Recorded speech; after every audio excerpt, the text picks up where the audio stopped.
Hello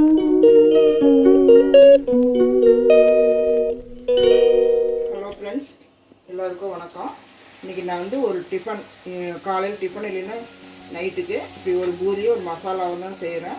அது வந்து பூரி வந்து நல்லா உப்பி நல்லா சாஃப்டாக வரத்துக்கு எப்படி செய்யறதுன்ட்டு பார்க்கலாம். வாங்க வீடியோக்குள்ளே போய் பார்க்கலாம். வீடியோக்குள்ளே போகிறதுக்கு முன்னாடி நான் புதுசாக பார்க்குறவங்களா இருந்தால் நம்ம சேனலை சப்ஸ்கிரைப் பண்ணிவிட்டு பாருங்கள். இந்த வீடியோ பிடிச்சிருந்துச்சுன்னா ஒரு லைக் பண்ணுங்கள். வாங்க எப்படி செய்துட்டு வீடியோக்குள்ளே போய் பார்ப்போம். நான் வந்து இந்த கப்பில் ஒரு 2 கப்பு மைதா மாவு எடுத்துருக்கிறேன். அதுலேயே 1 கப்பு கோதுமை மாவு எடுத்துக்கலாம். நான் வந்து ஒரு 4-5 பேருக்கு செய்கிறேன், இப்போ நிறைய எடுத்துக்கிறேன். நீங்கள் மைதா மாவு வேண்டாம் அப்படின்னா கோதுமை மாவு மட்டும் கூட எடுத்துக்கலாம். இதுலேயே 1 கப்பு கோதுமை மாவு.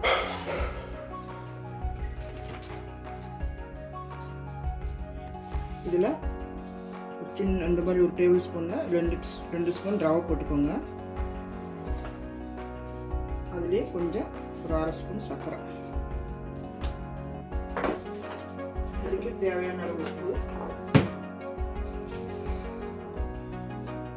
உப்பு போட்டுக்கோங்க. மாவு தேவையான உப்பு, ஒரு 2 டேபிள் ஸ்பூன் தயிர். இதை ஊற்றி மாவை பிணைஞ்சிங்கனாக்கா நல்லா பூரி உப்புலாகவும் வரும்,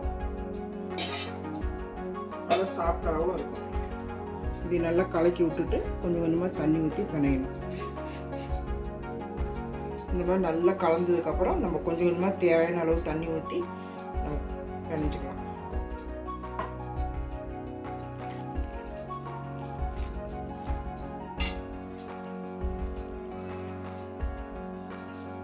கொஞ்சம் கொஞ்சமாக தண்ணி ஊற்றி பிணைங்க. இந்த மாதிரி ஒரு தடவை பூரி செஞ்சு பாருங்கள், ரொம்ப நல்லாயிருக்கும். நல்லா உப்புலாகவும் இருக்கும், நல்லா சாஃப்டாகவும் இருக்கும். உங்களுக்கு மைதா மாவு வேண்டாம் அப்படின்னா நீங்கள் கோதுமை மாவு கூட யூஸ் பண்ணிக்கலாம். இந்த அளவுக்கு நல்லா பிணைஞ்சிக்கோங்க. நல்லா பிணைஞ்சிட்டு ஒரு 10 நிமிஷம் ஊற வைக்கணும். அதுக்குள்ளே இந்த மசாலா எப்படி செய்யுதுன்னு பார்க்கலாம். இது வந்து காஞ்சி போகாமல் இருக்கிறதுக்கு கொஞ்சமாக 1 ஸ்பூன் எண்ணெய் வந்து மேலே தடவி வச்சுக்கோங்க. தடவி வச்சுட்டு மூடி வச்சுருங்க. போட்டு வச்சிட்டிங்கன்னா காயாமல் இருக்கும். ஒரு தட்டு எடுத்து மூடி வச்சிடலாம்.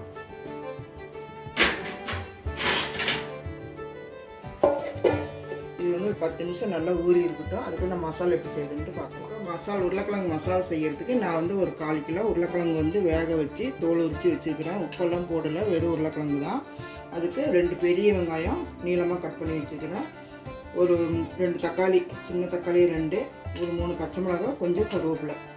இங்கே வந்து ஸ்டவ் பற்ற வச்சு கடாயை வச்சு எண்ணெய் ஊற்றிருக்கிறேன். எண்ணெய் காஞ்சதுக்கப்புறம் கொஞ்சமாக கடுகு போட்டுக்கலாம்.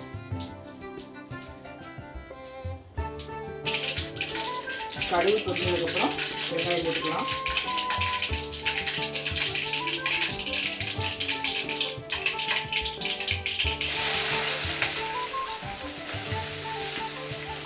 வெங்காயம், கருவேப்பிலை, பச்சை மிளகாய். இது வந்து ரொம்ப வதங்கலாம் இல்லை, கொஞ்சம் வதங்கினா போதும்.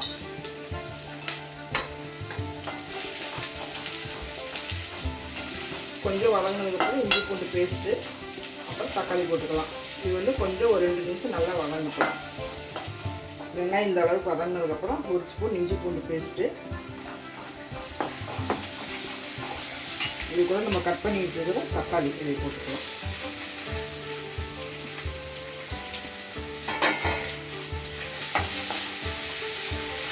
தக்காளி வதங்கிட்டு கொஞ்சம் உப்பு போட்டுக்கலாம்.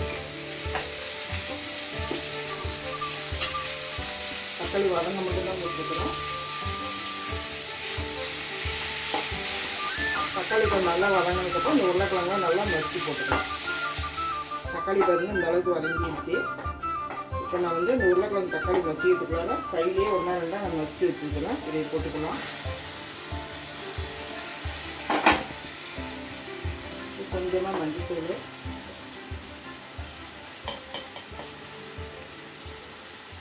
ஒரு 1/2 ஸ்பூன் போட்டுக்கோங்க. அப்புறம் மசாலாவுக்கு தேவையான உப்பு. ஃபஸ்ட்டு தக்காளி வரும்போது கொஞ்சம் போட்டிருக்கிறோம், அதனால பார்த்து போட்டுக்கோங்க. இப்போ தண்ணி,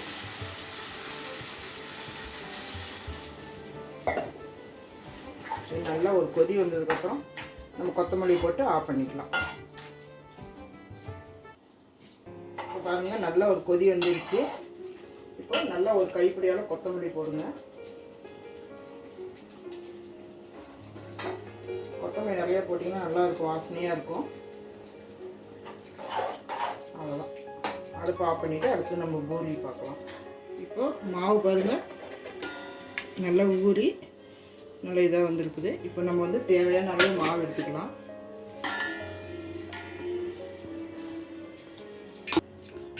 நான் வந்து கவுண்டர் டாப்லேயே தான் தேய்க்க போகிறேன். இப்படி கொஞ்சமாக மாவு தூவிட்டு இது கொஞ்சம் இப்படி தேய்ச்சிக்கோங்க. நமக்கு என்ன சைஸ் வேணுமோ அந்த சைஸ் நம்ம எடுத்துக்கலாம். பூரிக்கு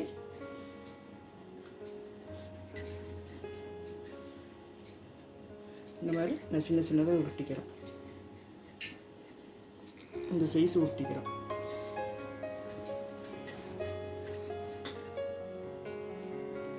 இப்போ மாவில் கொஞ்சமாக இது பண்ணிவிட்டு இப்படி நம்ம தேய்ச்சிக்கலாம்.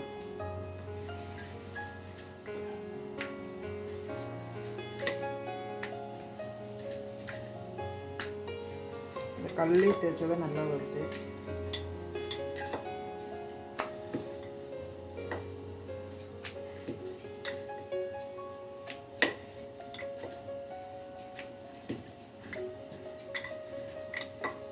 அவ்வளோதான், தேய்ச்சாச்சு. இந்த பக்கம் ஸ்டவ் பற்ற வச்சு ஒரு கடாய் வச்சு எண்ணெய் ஊற்றிருக்கிறேன். இது எண்ணெய் காயத்துக்குள்ள இங்கே தேய்ச்சி வச்சதில் நான் போட்டு தேய்ச்சி வச்சுக்கிறேன். காஞ்சிருச்சு. இப்போ போட்டுக்கோங்க.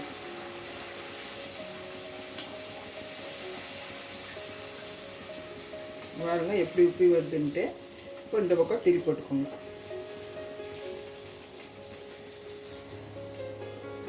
நல்லா உப்பி வந்தோடனே எடுத்துடலாம்.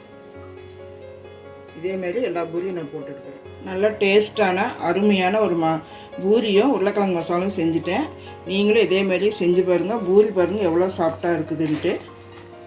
இது பாருங்கள் நல்லா சாஃப்டாக இருக்குது. நீங்களும் இதேமாரி செஞ்சு பார்த்துட்டு எப்படி இருக்குன்னு சொல்லுங்கள். இதே மெத்தட்லேயே நீங்களும் செய்யுங்க. தயிர் போட்டு செஞ்சிங்கன்னா நல்லா சாஃப்டாக வரும். இந்த வீடியோ பிடிச்சிருந்துச்சின்னா ஒரு லைக் பண்ணுங்கள். நீங்கள் கொடுக்குற லைக் தான் வந்து எனக்கு வந்து ஒரு நல்ல ஒரு சப்போர்ட்டை கொடுக்குது. நீங்கள் நல்ல ஆதரவு கொடுத்துட்டு வரீங்க. அதுக்கெல்லாம் ரொம்ப தேங்க்ஸ்.